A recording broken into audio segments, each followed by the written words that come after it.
warahmatullahi wabarakatuh. Kembali berjumpa dengan saya Herzbun Arif dari Forum News Network. Sejumlah aktivis dari berbagai kalangan, ada yang warga masyarakat biasa, ahli IT, dan juga sejumlah lawyer atau pengacara bergabung membuat sebuah film yang dengan judul Dirty Election atau pemilu yang kotor gitu ya. Dan film dokumenter ini dan juga berupa testimoni-testimoni ini merupakan pelengkap dari sebuah film sebelumnya, yakni Dirty Vote, yang pada waktu itu dibintangi oleh 3 orang ahli hukum tata negara, Bivitri Susanti, kemudian Zainal Arifin Mohtar, dan Ferry Amsari. Dan pada waktu itu disutradarai oleh seorang wartawan yang juga sekarang ini fokus untuk membuat film dokumenter independen, Dandi Laksono. Nah, ada beberapa seri dari Dirty Election ini yang berupa semacam testimoni, pengakuan, dan juga tentu saja penjelasan-penjelasan mengapa kemudian pemilu 2024 ini, khususnya Pilpres, dianggap sebagai pemilu yang terburuk sepanjang sejarah demokrasi di Indonesia. Saya akan mengajak Anda untuk pertama menyimak penjelasan dari pakar IT yang saya kira namanya sudah cukup terkenal dan sekarang dia menjadi aktivis, ya, mendidik masyarakat melalui pemahamannya tentang IT. Roy Suryo yang dia menyebut bahwa pemilu kali ini memang betul-betul pemilu yang jahat dan curang. Apa basis argumentasinya dan apa fakta-fakta yang dia kemukakan? Mari kita simak bersama-sama.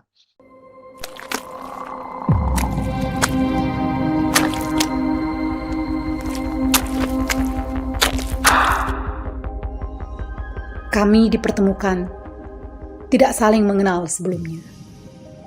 Tapi Tuhan takdirkan kami bersama dalam spirit yang sama, mengejar dan mencari integritas, menegakkan keadilan yang utama.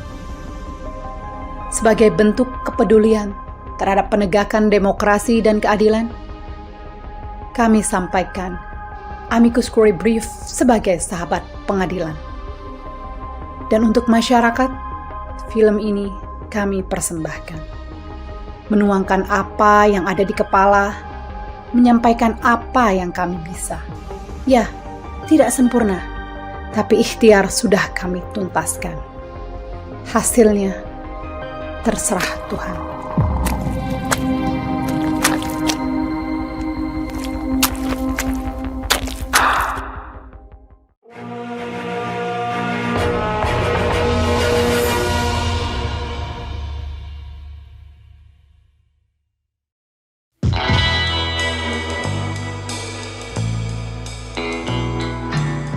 Semua berawal dari alat ini, ya. Ketika pertama kali alat ini dipakai, mungkin orang Indonesia belum ada yang ngeh atau belum ada yang paham bahwa ternyata alat semacam ini itu bisa dipakai sebagai awal dari kata curang atau kecurangan. Kenapa? Tampaknya kalau alat ini dipakai, itu biasa saja. Tidak ada yang melihat itu sebagai sebuah kecurangan. Tapi sebenarnya alat yang kelihatannya fungsinya adalah sebagai pelantang atau mikrofon, bisa digunakan juga sebagai alat membantu kita. Jadi kita sudah punya 2 kata kunci di sini, curang dan alat bantu. Karena apa? Alat bantu ini bisa membantu kita untuk bicara sebagaimana orang yang menyuruh kita bicara. Jadi dia bisa bicara lancar tanpa kemudian terpatah-patah seperti biasanya. Dan yang ketiga, orang harus melihat secara detail. Nah, di sini saya akan menunjukkan inilah detailnya. Jadi apa yang nanti akan kita bicarakan adalah sesuatu yang sifatnya curang, kemudian alat bantu, dan harus melihat secara detail. Karena kalau dilihat secara detail, alat yang tampaknya punya satu fungsi ini ternyata bisa punya banyak fungsi. Ibaratnya apa? Angka itu juga bisa dipandu dari tempat lain sehingga kita bisa diarahkan. Itu kata kunci berikutnya, diarahkan. Jadi angka itu juga bisa diarahkan, artinya dipatok dan disetting di tempat. Dan berawal dari kecurangan yang pernah dilakukan ini, kemudian kami, meskipun kami itu terpisah-pisah, tapi ternyata niat kami demi merah putih demi Indonesia, kita bisa bersama-sama satu pikiran. Saya sebelumnya tidak mengenal dengan tokoh-tokoh yang nanti juga akan bicara. Kami sebelumnya sama sekali, bahkan berasal dari kampus yang berbeda-beda. Tapi alhamdulillah, Tuhan Yang Maha Kuasa, Allah Subhanahu wa Ta'ala mempersatukan kita untuk menyelamatkan Indonesia. Dan ketika itu bergerak, kata curang tadi berubah menjadi jahat atau kejahatan. Apa jahat? Karena ternyata dari alat yang tadinya cuma curang, kemudian menjadi jahat.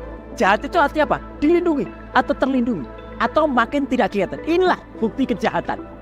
Alat semacam inilah yang kemudian dipakai untuk kejahatan. Jadi artinya apa? Yang tadinya curang udah menjadi jahat. Itulah yang nanti akan kita bicarakan dalam sistem informasi rekapitulasi pemilu atau Sirekap. Yang tadinya hanya curang, kemudian menjadi jahat. Karena apa? Karena kemudian niat itu muncul, mens rea itu muncul. Ada nanti teman dari hukum yang akan menerangkan bagaimana mens rea itu ada. Ya, jadi dari curang kemudian menjadi jahat. Kita mulai satu persatu. Dimulai dari adanya ketika tiba-tiba suara itu sudah muncul pada jam yang harusnya itu belum muncul. Tanggal 14 Februari 2024, ketika pertama kali itu hari H pemungutan suara dilakukan, mendadak suara itu sudah muncul di situs KPU. Ini tidak masuk akal, ya, karena di setiap tempat di 820.223 TPS itu masih dilakukan perhitungan suara. Tiba-tiba sudah ada di situs KPU. Dan ini aneh. Kenapa aneh? Karena tidak ada yang bisa keluar. Dan ini ternyata diakui oleh staf KPU, ya, yang dia juga akan mengatakan suara itu sudah masuk pada pukul 18.30 atau pada pukul 6.30 sore. Dan yang menarik apa? Ternyata setelah kita periksa dengan detail, kata kunci detail tadi, ya, dengan detail, ya, ternyata suara itu atau sumbernya, detailnya disimpan di sebuah server yang ada di Singapura. Masya Allah, ya. Masa Indonesia tidak punya sih tempat untuk menyimpan suara? Ada kan? Banyak kampus-kampus ternama, ya. Ada ITB, ada UI, ada UGM yang bisa menyediakan itu. Kenapa kita harus di Singapura? Di tempat Alibaba, lebih tepatnya lagi di Allium Computing yang ada di Singapura. Ini merupakan sebuah hal yang sangat tidak masuk akal. Dan ketika kami melakukan protes terhadap itu karena itu melanggar yang namanya Undang-Undang Perlindungan Data Pribadi nomor 27 tahun 2022, tiba-tiba seperti pencuri mereka memindahkan angka-angka itu dari Singapura dipindah ke Jakarta. Dan dengan, maaf saya harus bilang, gilanya lagi, mereka berani bikin konferensi pers yang menyatakan angka itu atau server data itu tidak pernah ditaruh di luar negeri. Itu mereka seminggu setelah pemilu. Nyatanya keputusan dari Komisi Informasi Pusat sudah mematahkan itu semua. Karena apa? Karena mereka akhirnya mengakui, KPU mengakui bahwa data itu pernah ada di Singapura. Perwakilan KPU, Lukman Hakim, mengakui adanya kontrak pengadaan yang dilakukan KPU dengan Alibaba. Hal itu disampaikan saat Lukman menjawab pertanyaan Ketua Majelis KIP Syawaludin. Jadi ini jelas curang, jelas jahat. Ya, itu sudah temuan-temuan itu. Kemudian mulailah para ahli-ahli teman-teman kita yang nanti juga akan bicara itu pada menyampaikan temuannya.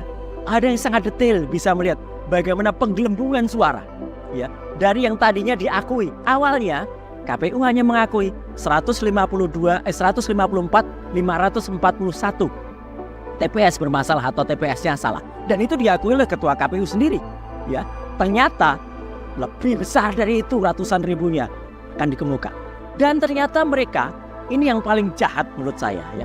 Mereka mengeluarkan surat keputusan yang menyebutkan SK nomor 349 tahun 2024, dan itu dikeluarkan baru pada tanggal 16 Maret 2024. Mereka menyatakan data-data itu tidak boleh diperiksa atau data-data itu disembunyikan atau dikecualikan selama 3 tahun.